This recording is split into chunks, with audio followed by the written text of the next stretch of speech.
Should you eat chicken while on the carnivore diet? That's what we're going to talk about today. See, chicken is touted as one of the healthiest meats there is out there because it's really low in fat, it's really lean, and it's really readily available, and it's pretty cheap. With that being said, should you really eat it? I've been doing the carnivore diet for a little over 9 months now. I dropped a little over 100 pounds in 6.5 months. Now a little bit in maintenance mode, and I'm right in the middle. This is day number 3 of my 100-day very strict carnivore challenge. So come along with me, see how I cook this chicken, and we'll talk about it afterwards. First off, I'm gonna come here, preheat my oven to 350 degrees. Press start, let that heat up, and we'll go take care of our chicken right now. All right, here's my chicken. This chicken I actually raised up about 150 feet right outside this window. Raised here on the farm, on pasture, not in a confinement house, and I fed it the feed that I wanted to feed it. So got it all washed up and it's ready to go, ready to clean. Now I want to season this up a little bit, and funny enough, this is actually what I use. 1, because it's funny, and then 2, especially because the ingredients on it, let's see if I can get you to see, nothing really bad in there, and tastes pretty good. So nothing that I'm gonna freak out, no sugar, no extra nonsense. It's pretty clean. So I'm just gonna come, actually, I messed up. I need to do something else first. Okay, now I'm gonna take some olive oil and drizzle it all over the chicken. Be very, very liberal with it. Then I can come and season it so it sticks. Little pro tip, watch where you get your olive oil. This is what I think is a good one. It's cold pressed, it's in a dark container. A lot of real cheap olive oils that aren't in glass and plastic, they actually have a lot of additives to them which are not good for you. And olive oil is kind of borderline carnivore, kind of not. But I use it. But just be sure if you are gonna use it, then use a good one. And then what I will do on this is just add a little bit of extra salt. And then what I'm gonna do is take a couple little things of butter and I'm gonna shove it into the cavity. See, I'm just trying to add as much fat to this as possible. Now we're gonna put this in the oven for an hour. See, set timer for 1 hour and 15 minutes. Start. But while that's cooking, I need to do this. Hey Siri, set timer for 1 hour. 1 hour, counting down. Now what am I gonna do in an hour? Chicken is not the only thing that I'm gonna eat today. I'm actually gonna have probably 4 cheeseburger patties. Why is that? Why is that? It comes out to be about 1 pound of ground beef with some Swiss cheese on top. See, with chicken, you run into an issue of it not being fatty enough. And on carnivore diet, if you're doing keto, if you're eating any kind of diet at all, okay? Fat should be the focus because fat is fuel. Protein helps build up muscles, but fat is fuel. The fat content on a chicken is not the greatest. It's not that much. If you were just to go, say you did carnivore and you just ate chicken for, 100 days, like, I'm doing this challenge, it's not gonna end well for you. You're always gonna be hungry. You're gonna be going, hey, I'm not getting enough, I'm not getting enough. You can eat probably 3 chickens and still be hungry. Why? Because you're not getting enough fat. And that's just one of the problems with chicken. Like say you eat rabbit, okay? You can actually starve by eating as much rabbit as you want because you're not getting enough fat. Fat is the key here, which is weird because, you think, oh, most people start this diet, a lot of them because they're trying to lose weight. Some people for other issues, inflammation, chronic disease, blah, blah, blah, okay?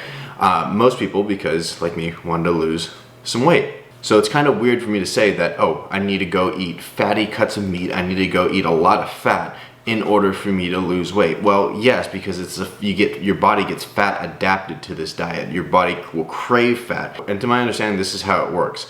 When you eat a lot of fat, your body gets used to burning fat, so guess what? It's gonna burn the fat off of you a lot easier.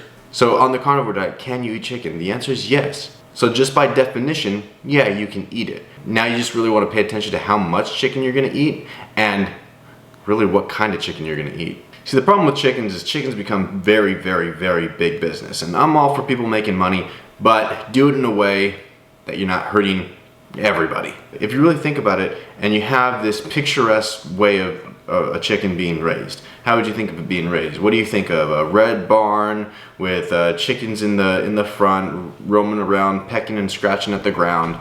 You got a couple cows over here. You have a couple horses there. You know, that's what you know a farm should look like, right? Well, now that's definitely not it. If you've never been inside of a chicken house, I challenge you to go inside one. Why? Because you probably will never eat chicken again. So you see, there's a problem in the chicken industry. It's all focused on money. Now, they want faster, fatter, bigger, and cheaper. That's it. You look at a chicken from just, say, the 1940s, 1950s, and you look at a chicken today, they don't resemble, they don't look anything alike. The chickens today, they look all big and bulky and all Frankenstein-y. Most of them can only take a few steps when they're just about full grown, and they plop right down. Why? Because their bones can't handle all the weight that have been put on them. See, there's different types of chickens. There's egg-laying chickens and there's meat chickens. There's a couple dual purpose, but they're not very efficient and you can't make money off of them. The main meat chicken is something called the Cornish cross, and this is the one that they've just added tons and tons and tons of weight on. But with the egg-laying chicken, there's a lot more variety, and they're very small. Why? Because they're not for meat, and they don't, you know, the more calories they consume, the more feed that they have to eat, and the more expensive the eggs are going to be. But these meat chickens are massive. They go from a tiny, tiny little day-old chick that weighs a couple ounces to full-grown, a 5, 6, 7, 8 pound chicken in 8 weeks. And what's crazy is that these Frankenstein chickens, if they only live 8 weeks, because if they go 9, 10 weeks, guess what? Their heart just will give out and most of them will just drop. So imagine that. These scientists, they got together and they can take a tiny, just hatched, day-old chick and in 8 weeks, have this big monstrosity of a chicken that you guys get in the grocery store. Now, the way that these chickens are raised up is usually it's a massive chicken house with anywhere from 5, 10, 15, 20, 25,000 other chickens. These houses are temperature controlled. Most of them don't even let light in. It's all artificial light and big fans and heaters to control the temperature. And what's crazy about it is most of these chickens, I would say 90-95% of the chickens that you find today, it's probably higher, but I'm just being conservative. They've probably never seen the light of day, or the only time that they've seen the light of day is going to the processor.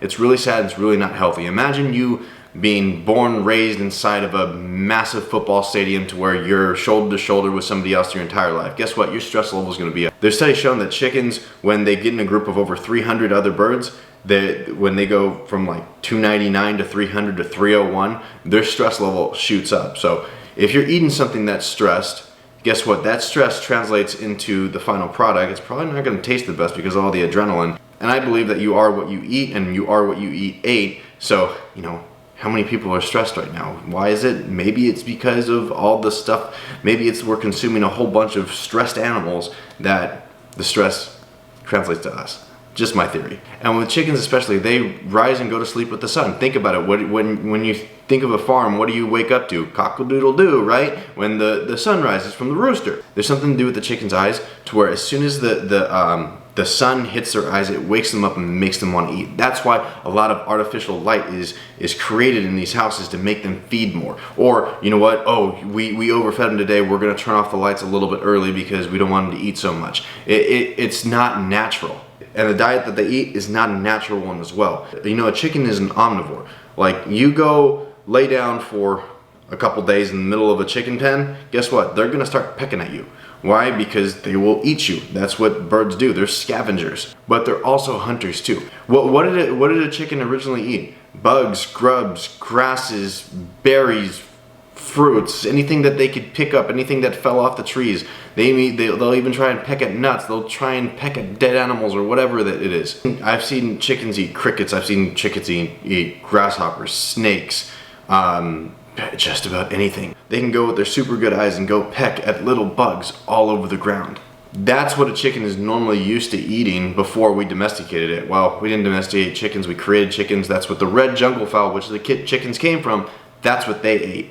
But now it's all corn and soybeans because that's what's gonna make the chickens fatter, faster. And mind you, it's genetically modified Monsanto corn and soybeans that they're eating, which is never a good thing. And what's crazy now is when you see like antibiotic free, well, the FDA, you know, those really smart people. What I like to say the FDA stands for is dumbasses, especially after the last few years. They can say, oh, antibiotic free, but there's just a threshold that they can't cross, then it makes it antibiotic free. So they're consuming all this stuff, it's terrible for the environment, and then we eat it and expect to be healthy. And this is just a little bit, I could go on and on and on and on about omega-3 to omega-6 ratio of chicken. And okay, so what can you do? What can you do about this? Now, let me tell you, most people can actually do something. It doesn't matter where you live. Okay, you can do one of a couple things. One, you can source your chickens properly. You can ask how the chickens are raised. Now that's kind of hard to do, and it's a little bit tedious, and guess what? It's gonna be expensive because that whole chicken that I put in there, that's probably gonna run you, if you get the greatest deal in the world, probably 15 bucks if you buy it in bulk. Probably anywhere now with the cost of grains and inflation and everything, up to $27 for one chicken. I'm probably gonna eat the whole thing in one sitting. And if I'm gonna go pay $27 for something, I'm gonna go get a ribeye or filet mignon. So if you like chicken, you wanna eat the best chicken, what can you do? Here's a little thought, okay? Different. I come from LA. I come from LA County. I grew up 15 minutes away from the beach, if that. Came out to East Texas a couple years ago. I raised my own chickens up. It's actually pretty simple, and you don't need that much infrastructure. There's more to this, and there's some nuances with it. There's some really old videos of mine that you can go back and you can see exactly how I raised up these chickens. But it only takes 8 weeks. You keep them in a garage, in a brooder, in like a water trough or some sort of box on pine shavings. Okay, you can order these little day-old chicks online for $1 or $2, and they'll have them shipped to you. They won't ship them to your house, they'll ship them to your post office. You go to the post office, you pick them up, you bring them home, you put them in this brooder for 3 weeks. Okay, you feed them, you water them, you give them heat because they need heat, because you need a heat lamp or some sort of hover brooder to where they can get under, because if they get too cold, then they'll die. You keep them in there for 3 weeks. Then what you can do is you can transition them outside. Now, where are you gonna put them? I raised up 50 chickens in an 8x8 by 1.75 feet tall box. It has it's walled off halfway around, and it's got wire mesh. It's hardware cloth, or you can use chicken wire, and it's this box that I moved every single day. So it takes up 64 square feet, and you move it every day for 5 weeks. 64 square feet times 35, which is 5 weeks, comes out to be 2,240 square feet. The average American backyard is 6,000 square feet. So yes, you can raise up 50 chickens in your backyard. You can actually probably do 3 of them if you have just a regular standard sized backyard. Now, if you want to get really weird and you want your neighbors to be asking a whole bunch of questions, put them in your front yard. Screw it. You know, you can probably do another 2 batches out there.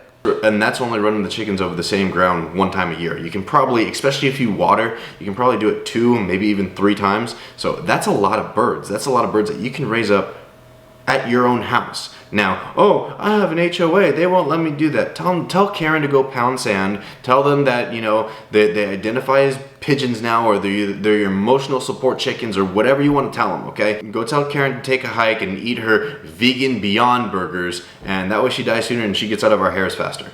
Wow, when I get to talking, I really don't have a filter, but you know what, whatever. I actually just saw an Instagram reel the other day to where it's a kid saying, okay, a vegan and a vegetarian had a race to jump off a cliff to see who hits the bottom faster. Who wins? The answer, society.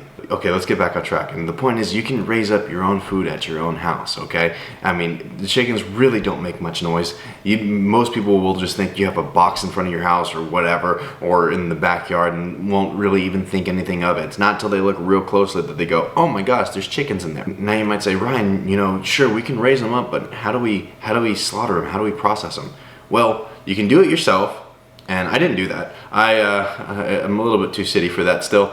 I took them somewhere. I took them to a processing plant. Oh, Ryan, you know, you can't find processing plants. Yes, there's actually a lot of processing plants out there. There's some processing plants for especially chickens. in places that you really wouldn't suspect. There's actually quite a few in downtown LA. There's quite a few in downtown Dallas, which you can just go take your chickens to. You can pay anywhere from, like, I paid like $3 a chicken for mine to get processed. You can pay, you know, $4, $5, $6 maybe. That's a little bit on the expensive side to get them processed and sealed and ready to go into your freezer. That way you keep costs down, and then you have control over what your chicken ate. You know that it got grass, you know it got bugs, you know it got grubs, you know it got everything that you know is in that box that they're moving around on your lawn or on your pasture. Or it's healthier than what they're eating inside of a big giant chicken house. Now I fed mine non-GMO, no corn, no soy. It's a peanut-based feed, Texas Naturals, so I know what they're eating is actually really, really good. And let me tell you something, the taste on this, I seasoned it up a little bit, but you don't even have to season this. I've eaten these chickens, no salt, no pepper, just straight out of the oven, and they're delicious. The meat's different. I'll show you that. But don't be afraid to be different. You know, this whole carnivore diet, when I told a few people that I was doing it, and I kept it quiet for a while because I know what everybody's gonna say. Oh, what about your cholesterol? Oh, what about this? Whatever, you know. Hey, go against the grain. Do your own thing. If you do decide to raise up chickens in your back or front yard, please send me pictures. I'd love to see them. And the thing is that goes for egg-laying chickens as well. It's the same process. I don't think you can put 50 into an 8x8, you know, shelter. You can probably put maybe 15, 20, and they'll get the same result, because the bigger meat-laying chickens, they don't move around as much. The egg-laying chickens are a lot more active, and they'll stir up the ground a lot more. And you want the best lawn in your neighborhood? Go do that. Watch what happens. Water it a little bit behind them. Oh, it's going to be green, it's going to be lush, and your neighbors are going to end up being jealous. But is chicken on the carnivore diet healthy for you, to answer the question? The answer is yes, but no. The right type of chicken, supplemented with the right things. That's why I put extra butter. That's why I put the olive oil, high in fat, trying to put as much fat on that chicken as I can. Now I'm gonna eat in a certain order too. I'm gonna eat a pound of cheeseburgers. That way I get the fat in me right away. And then I'll eat the chicken after the cheeseburgers. That way I know I got enough fat in me to sustain me for the day. And the chicken's just there for taste and extra calories for me, because I'm really trying to up my calories. And the basis of the carnivore diet should be based on ruminant animals. Beef, lamb, sheep, mutton, goat. That's where you need to focus. That's where it's more nutrient dense. That's where you're gonna get a lot of your fats from. That's where you get a lot more, it's healthier meat, because it's been processed through the rumen, and the grass has been fermented, and there's just more nutrients in there, rather than your pork and your chicken, to where, hey, the pork are fed basically the same thing, just a little bit lower protein than the chickens, and it's all corn and soybeans. And so now we wait for me to cook up some cheeseburgers and get the chicken done. You can see end result. It's gonna be awesome. All right. Let's check this out. Oh, that looks good. That looks good. That looks good. That looks good. Let's see. Yeah, that looks fantastic. So we're gonna let that cool down for just a little bit, and then we're gonna dig into this. And, oh, crispy skin, everything. Fantastic. But this is today's food. We got some cheeseburgers and a chicken. All right, let's cut into this thing. I can do it with one hand? No, I can't. Okay. Okay, well, tried cutting into it. But this chicken, it's really good. Big fan. Ooh, I'm gonna rate this again. I'll make this part of a thing. It's like a 7.7. What's crazy is I never used to eat the skin on the chicken. Now I love it. It's really, really weird. There's extra fat in there too, so that helps out up the fat content. But if you want to keep following me on this crazy carnivore journey, hit that subscribe button down below, ring the notification bell so you get notified when we put up new videos. Hit the like button because it really does help with the YouTube algorithm. And then do this. Drop a comment if you're following along, because there's a lot of people, I wasn't expecting this, there's a lot of people following along with this 100-day challenge. Drop a comment of what you're eating today, all right? Till next time, see ya.